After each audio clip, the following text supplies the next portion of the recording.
All right, Cynthia. So what was the deal? So here you are. You call like your contractors. You're trying to get people lined up to do your project, and this one contractor asked you about the structure, what type of structure you're using, right? Yes, he asked if I'm doing a center beam. And I said, I don't know, I guess. I mean, I don't know. It's whatever the architect is doing.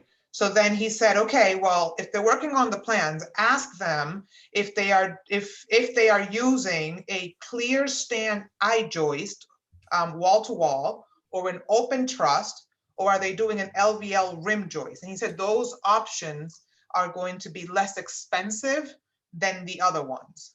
And I was like, okay, I'm gonna write this down because I don't know what you're talking about. All right. So the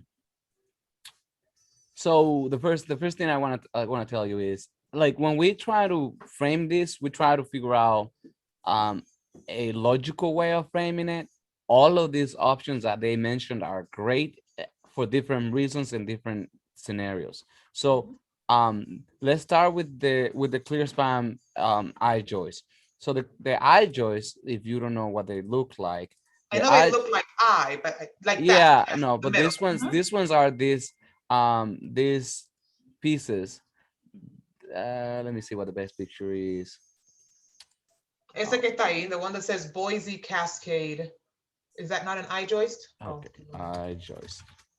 So they are engineer members that can span all the way from one side of the building to the other side of the building. Most of the time, for residential purposes, they're perfect because there's no columns, there's no beams, there's this whole thing. So this would actually be your floor assembly, like it will okay. be made out of this. Now, what's the thing? They tend to get very deep sometimes.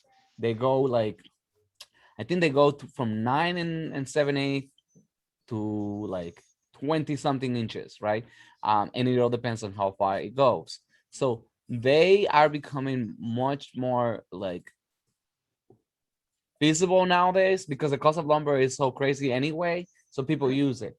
You have a lot of space to put stuff inside the floors, blah blah blah blah blah blah blah blah. For new construction, I would recommend it. For a building that we're kind of trying to turn it into another, like add a floor to it, it would limit your ceiling height a little bit, or maybe not. But it would actually the ceiling height is a problem.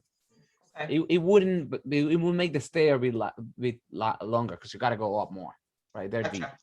So they're Okay. great. They're great for that.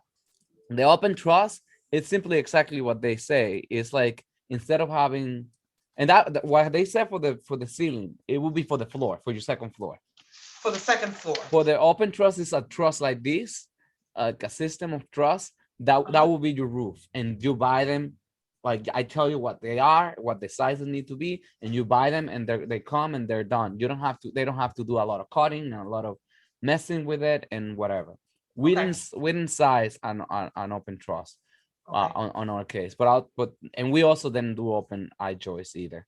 Okay. So those are two options right there. So what does this do? So instead of having like floor joists, like ceiling joists that you have to put, the whole truss takes care of your roof and takes care of your ceiling. You just have to put strapping below it and Uh-huh. attach your gypsum wall board to it, and you have your finished ceiling done. Gotcha. That's it. So that open trust has nothing to do with the actual second floor, just with the roof line, correct? Exactly. That's just Okay. the roof. Has only to do with the roof. Gotcha. And is a member again. You pick it up. I'll tell you what I tell him what the sizes are. They make him or they already have him. They'll probably have to make it. And then that's it. With the span, you're done. You don't have to Okay. mess with anything. They don't have any beams. They don't have anything. So going back to your building, so you know what I'm talking about on your property. So basically, this entire roof piece Mhm. structurally will be one element, and Gotcha. you're done. Like that's it. So like this piece that you see with insulation here, by the way, Yep. which we actually just put insulation here. I go, but this is again, I don't want Yeah, to yeah, yeah. correct No, it. that's Yeah, fine. Yeah, no, I know you guys are but still working on it. yeah, Right. exactly. So this whole thing right here Yep. will come as a one structure. Right Gotcha. now, we have a 2 by member that goes from here to there that will be sitting on some of these walls, and then another member. That's another 2x that are different members at 16 inches on center, all through your entire floor center, your entire Gotcha. ceiling. And so that's that thing. The other option that they were talking about, it will be more feasible for this. And it will be the I-joist that will go all the way from this side to this side and done. They don't But need any that's, isn't that columns. what you're saying, that that's going to then limit my ceiling height on the second It floor? wouldn't necessarily limit your ceiling height, to be honest. It actually just increases your floor height, like the stairs, because we probably maintain the same ceiling height. We just go up with it, Right, and it would just do it like that, right? okay. So it means that your stair will have to go higher and it will have to be longer by whichever amount of depth we need. And like I can quickly try to tell you how deep they would need to be for that. I don't Now, know. I think the cost comparison, they get pricey. They are pricey because you're still doing them. Maybe you don't do them at 16 inches on center, so they're not that many. You might do it at 24 inches on center, so it okay, will save you a member within. But they cost more than a 2x8 or two okay. by 10. So then the other thing that he mentioned was an LVL rim joist. What is that?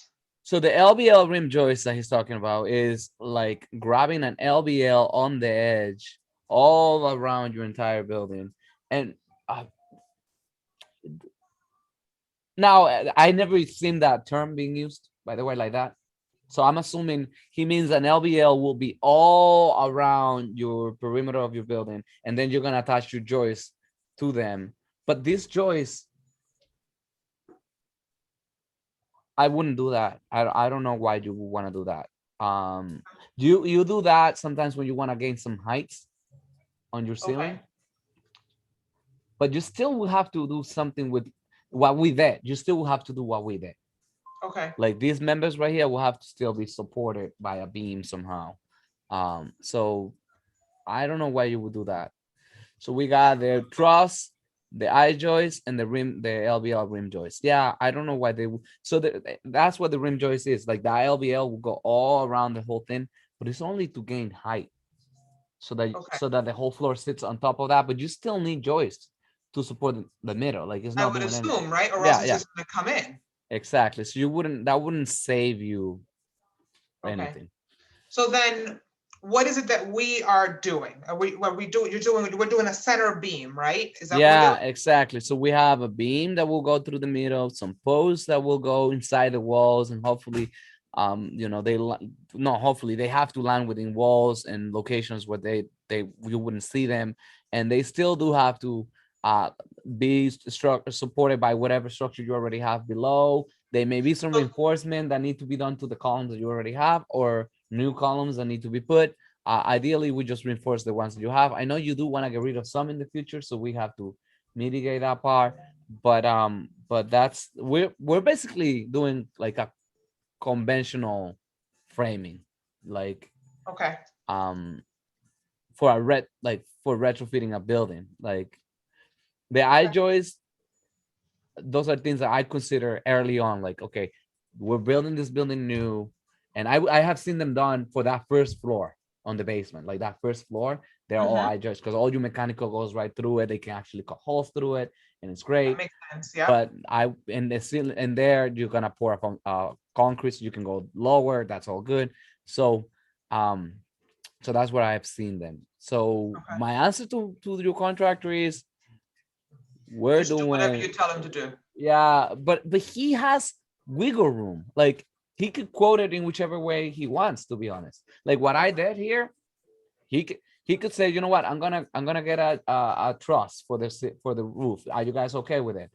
Well, would it save me anything when it comes to my roof framing? If it does, then yes, just make sure that just remember I'm going to insulate the roof itself.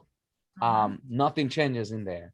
okay, Sometimes the issue is also if you want to use that roof for whatever, the truss sometimes the ones that he's saying is open, so it wouldn't have like the zigzags that you see inside the truss, uh-huh, so it's an open one. There are another ones that are called, I think those are the ones, scissor trusses they call them, scissor trusses.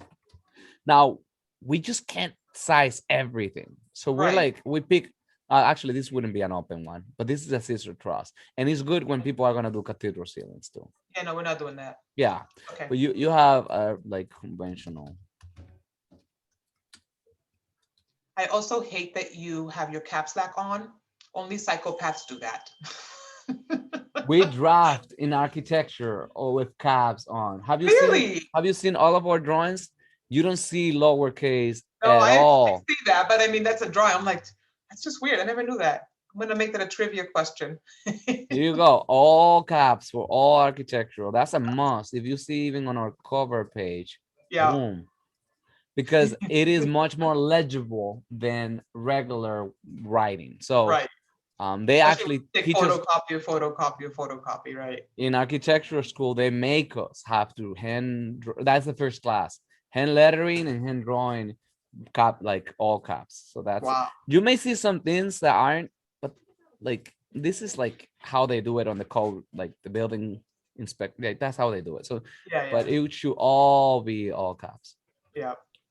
So Okay. sometimes I send messages to people and I get in trouble because they think I'm yelling. I'm like, I'm sorry, I'm an architect. That's but there's quick buttons, shift F3 changes it.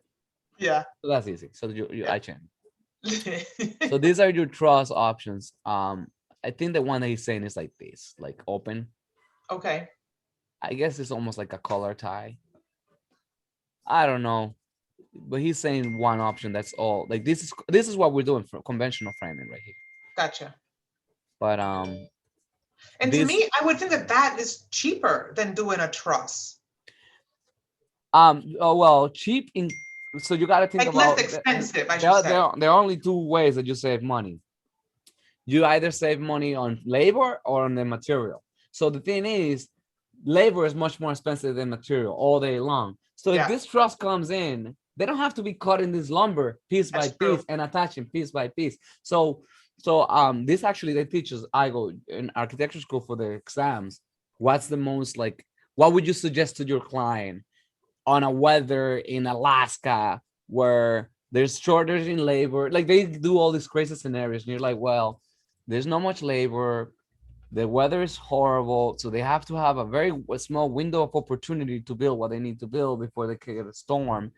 Well, pre-manufactured, get it at a warehouse, come ship it that same day, assemble it that same day, you're roofed that same day, done. Okay. So that I would recommend that on that one. So, well, if it is in a locality where labor is abundant and it's cheap, well, have the guys just have Right. fun on the middle of July on the roof, And get it sweating. done, right? Yeah, that's it. It's all good. They need it. So So that's then if he or whomever we end up hiring, would they then, like, once you stamp your permit set, would they then be able to then say, oh, we're actually not gonna do this roof line, we're gonna do trusses? Like, how restrictive is that? That's, I they don't, can. They can. What I want them to do is to call us okay, and to say, hey, Darwin, or hey, Mr. Architect, we think it will save the client a lot more money if we were to do such and such, such and such. okay, And then I would say, on that case, have the lumberyard size those members for these spans gotcha, and okay, send us a document that it says that they are the winner, that that it's all set. gotcha, And then on that case, they got it. Now okay. in that case, it's like design build almost. Like they are taking all the liability and responsibility Mhm, over those mhm, guys. It is right, perfectly fine. We just don't get to that level of detail of saying, hey, Cynthia, do you want this trust? Do you want right. that? Like it would take months for us to It would do take every forever, build. Yeah, yeah. right? And it's too detailed for any one consumer, like, Exactly. That's what I was saying to a client today. Like, I don't design for the unicorns. I design for the generalities. Like, if we right, were to actually do all of our doors for the Shaquille O'Neals, then that would be a problem. Well, exactly, there's always a 1% that we won't be able to fit in our repertoire. I want to be everything for everybody what I can. So, right. so that's the case with this one. So, they would I would want them to call me, even Mhm, with the member, because I mean I love all of our clients, so I try to love all of our clients. So I actually would look at the trust that they're specifying, go into our structural software, which we have. The link is not working, and I will go out onto the trust systems. I don't think that's the one actually. But I will go into the truss systems, these guys, and I would start saying, well, oh, color ties. This is the color ties. Where's the truss? We have the truss. I'm missing it. And I would say, well, yeah, that works. Oh no, hold on one second. Are you sure they did it Mhm. right? Because at the end, I'm not even trying to protect the contractor. I'm trying to protect you. I'm like, I don't want this Consumer, thing to fall. correct. Yep, So, and I would check it out. I know cost. I would just, it would be like a minute checking. Like, yeah, right, all good. right. It's the Um, same thing as me writing an offer for a client, be like, wait, let me just run my market analysis. Let me make sure you're not overpaying. 2 seconds, hold on, good to go. Exactly. You No, go that little extra mile that doesn't cost me a whole lot. Like this right now. Like it's just, I do this for every client. Of course, your preferred client. But I'm like, without. yeah, I'm like, and I was learning at the same time. So it's like it's a mandatory learning for her right now too. There So you go. so those are the things. I must say, I am terribly sorry that you got me because I am not only a realtor, but I'm also a flipper. So I am that 1% that takes a look at the plans and is like, I need to verify that measurement. Let me I double love check it. that. Like that is me. You're not gonna get very many clients like me. We've I'm had just, we have three. We've had yeah, three clients, like I'm two of those. four actually, four. I know I'm them two by of those, okay? names. I know them by names, last names, and addresses. They It's not cost. to be difficult. It's just that's just the world that I'm in, right? Because I've done so many flips, I know to look at and ask certain questions that a regular consumer typically would not ask, right? But at the Like same a regular time, consumer would take the plans and be like, yes, let's put a window there. Meanwhile, I'm looking at the map at the plans and I'm like, wait, that seems like a supporting beam right there. We can't cut into that. You know what I mean? Like, so don't get scared. no, no, it's all good. And I like, well, like, they're the 1% of clients that like I need. They're like you, but they're not nice about it. Oh, So there's that too. Like it's like, well, um and I they try to be expect nice. they expect everything, like I'm like, well, I'm not picking your doorknobs. I'm sorry. Like we didn't Yeah, get, no. there is Ionic, Doric, and Corinthian. We have like devil. So if you're not a Corinthian, you don't pay for No, Corinthian, you're not getting that. no. But at the same time, we treat everybody the same way. So Igo, you were gonna say something? Oh, no, no, I'm good. So that's the case. So I guess I answered your question. So the trust one, this is what they're talking about. It comes pre-assembled. It's easy to put together. You get your roof. It means you also probably, actually, you might want to go up another floor in the future, and you can actually reuse the same trusses. That's another thing. Um, Oh, okay. That's like the yeah, same ones that I currently you have? could grab and bribe back up. Do you have trusses right now? Yes. You could reuse them Okay. potentially. I will have to evaluate them, and we've done it where they reuse them, and it's perfectly Okay. fine. Um, but it saves you on labor time, Okay. but not necessarily on material. One The other question that just popped in my head. Mhm. We're building a second floor. Do Mhm. I need a structural engineer? Like, No, we're doing it. oh, So our drawings right here. Well, I don't. Yeah. So we are. This is exactly what we're doing. We're engineering what you need to do to make this thing work. So all of these okay. members, like we're calling 2x12s, we're Yeah. calling LBL. This LBL right here, actually that's calls for a solid stone. But whatever that member is, we're sizing it. We're Okay. sizing all of those members so that it doesn't fall. Like it's That's what I structurally. assumed, but I'm like, I'm sure Darwin would have told me, or Igor would have told me, hey, Yeah. go hire a structural engineer. Like, so I was like, wait, I don't need to worry about that. Exactly. So we're handling all of that stuff in there. If there's something I'm not comfortable with, I immediately would like say, hey, we need somebody else. This is above my pay grade, so I can't do Yeah, it. But absolutely. Like we did here. I mean, there was a lot of, other people that were involved in this project, which by the way, got me thinking, can we add another floor to this building? you probably can. Future thinking. Start thinking about that.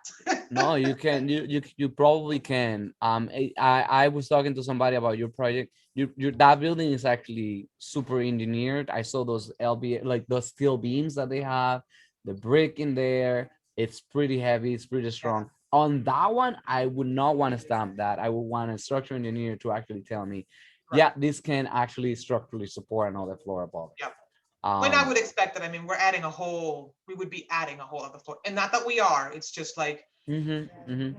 when there's no flips to do, you start looking at what you can do. Yeah, yeah. But these things, single family residential, I do it all day long. Okay. Everybody here at Flow does it all day long, no problem whatsoever.